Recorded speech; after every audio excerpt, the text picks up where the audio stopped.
Good afternoon, everybody. Today I'm really excited about today's review because this is for the Mavic Air. So of course, as soon as I got it, I loved it, and I didn't want to do any reviews on it until I really field tested it and took it out onto the field. And I gotta take my glasses off for this, and yes, I gotta take my hat off for this one. I gotta take my hat off for this guy because it is an awesome product, awesome product. I've actually taken it on the field with me several times, and there's actually times where I actually have made money with it. It's my go-to video drone, my go-to drone whenever I'm out anywhere. I leave it in the trunk of my car. I take it with me everywhere I go. Probably kind of annoys my wife that I do so, but yes, I take this thing with me everywhere. So even when I'm not working, I'm still filming via drone, and this is the drone I use to do it with. It's the Mavic Air. This is the Fly More kit. The suggested kit that you get is the Fly More kit, because it comes with all the things that you're going to probably need anyway. I don't know if I've used this as much for just fun and entertainment, but I have used it on the field to do some internal chimney inspections.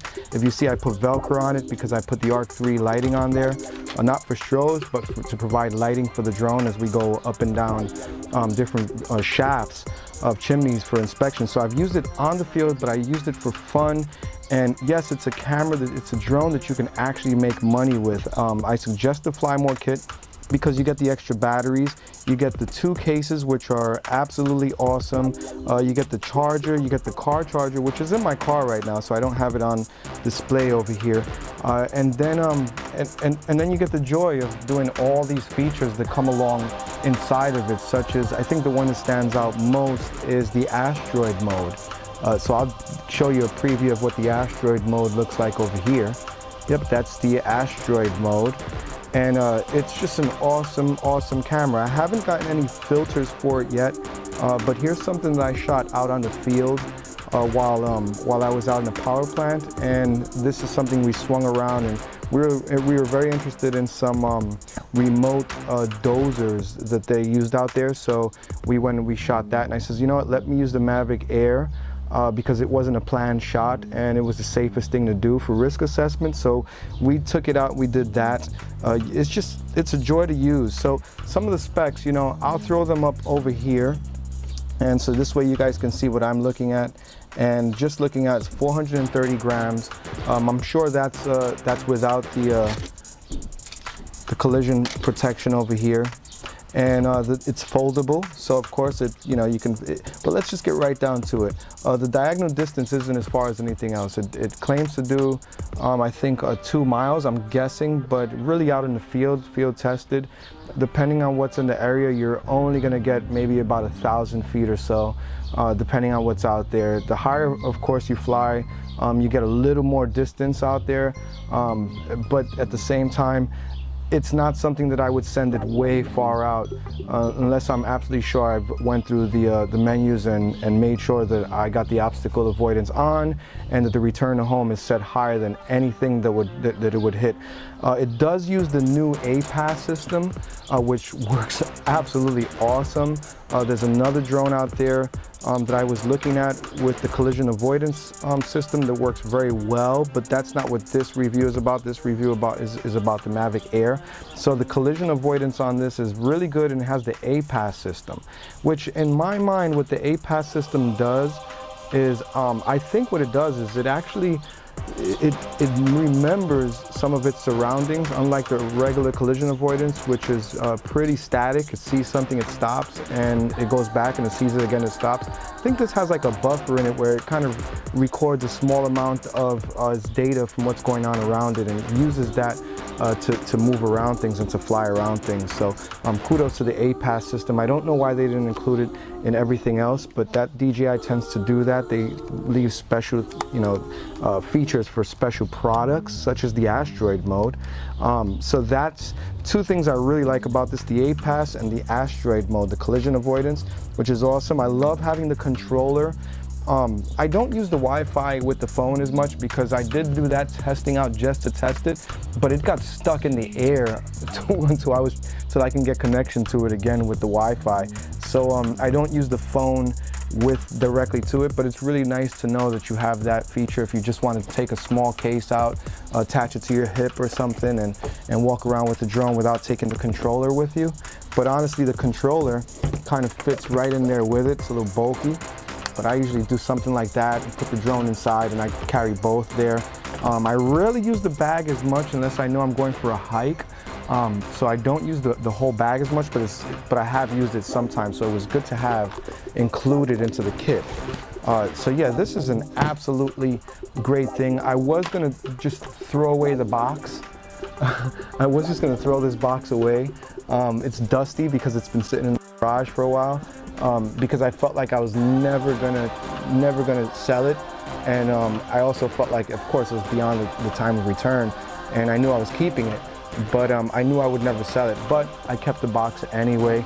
So here it is, and maybe one day I will sell it, but right now I feel like it's not gonna happen. So if you want to throw your box away, throw it away. Me, I'm gonna hold on to it for a little bit. So just wanted to clear the area to give you some of the specs there a little better, and show you a little bit more about what it does. Here's something from DJI.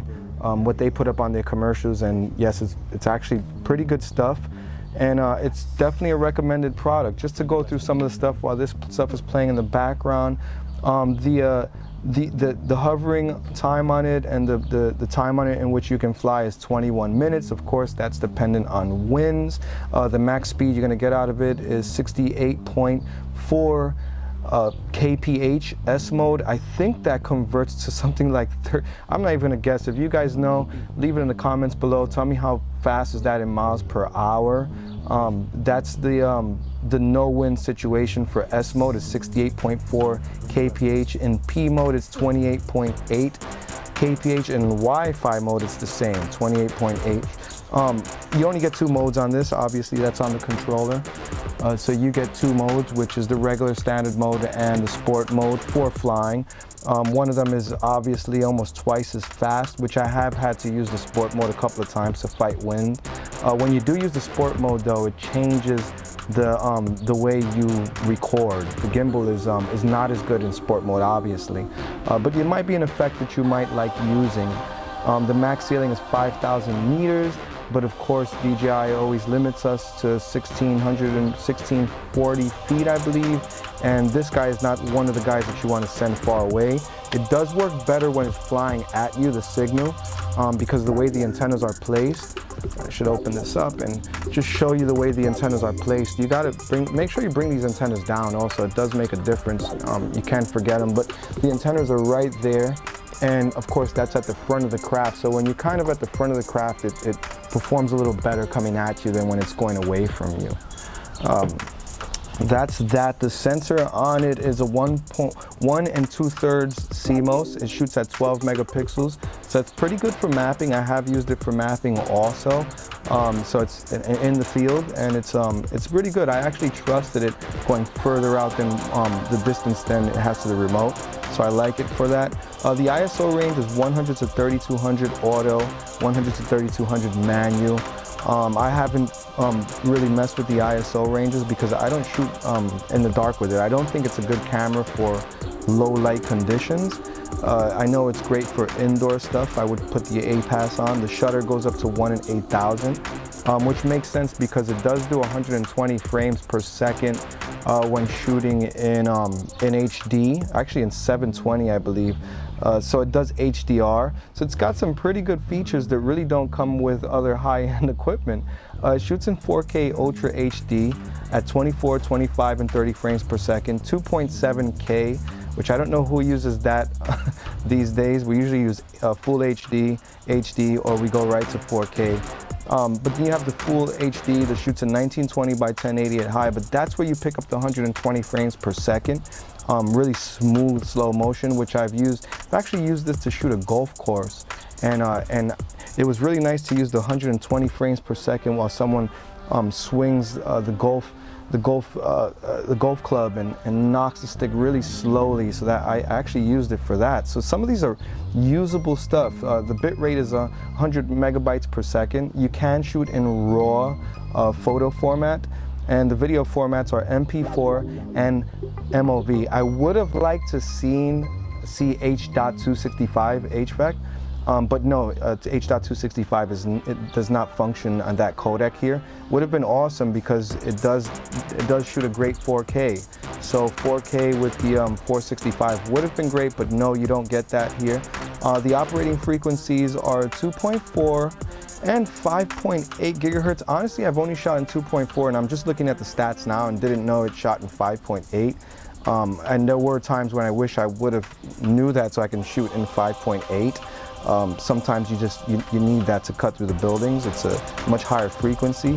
The maximum distance transmission, it says 80 meters, and the height goes up to 50 meters unobstructed, free of interference. I don't want to get into that too much. It's a LiPo 3S battery. The operating range, now this is important, the operating range is 5 degrees Celsius to 40 degrees Celsius. Now, I always use a calculator as an airplane pilot. I really don't guess anything, so I'm not going to guess this. If you know what that translates to in Fahrenheit, put it in the comments below. I'd like to know and share it with everyone else who's reading this. They recommend a 16 gigabyte drive. I usually use like a 32 and a 64. Remember, it does come with internal things, which I'm looking at. I don't use the internal. I have actually had to use it, but I don't remember what it is off the top of my head. It might be 8 or 16 gigs that comes internally, in case your chip fills up, or your chip, or you don't bring a chip, which happens sometimes. Then it recommends that you use V30, I guess, because you are shooting at 4K. I've had to learn that with another camera, the differences in the V speeds, because UHS is one thing, but you really want to be shooting at V30 if you're shooting with 4K, and if you're using higher resolution stuff, or rather more bit rate, not higher resolution, but more bit rate, like some of my cameras, like the GH5, which I just reviewed. I hope you guys check that out. The GH5 uses a very high bit rate, and I've needed to use at least a V90. V60 is kind of testing. So look that up, the V speeds, on a separate note. The remote controller, what can I say? We just said the 2.4 and the 5.8 gigahertz transmissions on there. The remote controller also operates between 0 degrees Celsius and 40 degrees Celsius. So, you can get a little colder there for the remote. Not sure why you would allow it to be a little colder on the remote and less on the drone, but those are the temperatures that you can operate in. And it really comes down to the battery. This does not include a heated battery. So you want to make sure that you're operating within those range. The live view from the remote control is 720p, 30 frames per second. Same thing whether you're using a smart device or whether you're using a DJI goggles, it's always 720p at 30 frames per second. So something you want to keep in mind for those guys that like to do some broadcasting. And actually, you can't do broadcasting out with this really, because you have no video outs on this. So the only way you can do broadcasting out, which it does allow, is within the DJI Go 4 app, unlike the Matrice 210, which, ask me about that. We can talk about broadcasting for that also. Live broadcasting is what I'm saying. Yep, the remote is required, they're saying in the footnotes, but honestly, the remote is not required because you can use it with your DJI Go app within your phone on Wi-Fi connected directly to it. So didn't want to make this the longest review, but I wanted to go over some of the things that I thought was important. The sensing system has a forward sensing system, backwards, downward, and it also has a precision measurement range of 0.5 to 12 meters, detectable range 0.5 to 24 meters. Effective sensing speed is give or take 8 ms. And the field of view horizontal is 50 degrees and vertical 19 degrees. So that's something you might want to know if you guys have a shoot that you're shooting internally and you wanted to really use the sensing equipment there. That's the field of view for that. It does have backwards, pretty much the same, 0.5 to 10 meters is on the sensing, the precision detectable is 0.5 to 20. And then that means I really don't want to get into what that means. And the effective speed is the same, give or take 8 ms. The field of view is the same front and backwards. Downwards is up to 0.1 to 8 meters. And the operating range is, that's the altitude range, the operating range is 0.5 to 30 meters. The operating environment, you guys can just look that up on the spec sheet, just so I can keep this short. The GNS is GPS and GLONASS. And yeah, I think we went over the video resolutions and some of the really good qualities that I like about it. But yeah, I mean, some of the video that we can record and the stability on it is just so awesome with the with 3-axis tilt roll pan, and it's an awesome camera. So I get the Fly More kit. I'll leave you guys a code so this way you guys can pick that up. If you really want it right away, talk to me, because I do deal with Power Photo Corp. We work closely together. I just did a merger between Upper Aerial Vision and Ultimax. And so we have equipment. Also, Power Photo Corp is an enterprise dealer as well as an enterprise repair center. So we can give you repairs right here on the East Coast through them. You don't have to ship it off to the West Coast. It's right here in the Northeast. And most of the products in the enterprise and in the entire field for DJI is sitting right inside of our factory right here in New Jersey. So we can get it to you today. You can pick it up actually today, and you don't have to order it. Which is a joy for guys like me that like instant gratification. Really quickly, what you get is what you see right here, except for the Skyfly Pilot hat and my glasses and the iOS devices. In addition to what you see here, you also get a car charger. And man, this baby right here, this is the adapter that connects over to the battery, and that allows you to charge your iPad or iPhone or whatever USB device you'd like to charge, including the remote. So that just, this baby saved my butt in the airplane a couple of times. I had to charge my phone, and if you guys fly a lot like I do, you know that those charges really are not that good in the airplane. So I just took out a battery and connected this, and I actually charged my iPad with that. So it does good amperage, and I was able to watch a full movie. So that's a great thing to have. With that being said, guys, why don't you go out right now and get yourself a Mavic Air. You won't regret it. It's one of those things you won't regret, and it's good for field work as well as just having some fun with it, doing some of your own fun for professional work or just fun, entertaining stuff. Mavic Air, I definitely recommend that. Well, this is Skyfly Pilot Man of Up Aerial Vision, wishing you guys an awesome day. And I hope you enjoyed the review. Don't forget to subscribe for more great reviews like this, and hit like, and that'll give you a chance to win some of our giveaways. As videos go by, I'll start mentioning some of the giveaways we do. In the meantime, we'll just be randomly picking out people and sending them out there. We kind of don't want to just exploit our our friends and fan base. So just hit like, subscribe. That might win you a chance to win something, and definitely give you the opportunity to watch new upcoming great videos. Thank you guys, appreciate that. Appreciate you spending some time with me today. Have a good one, and drone safe.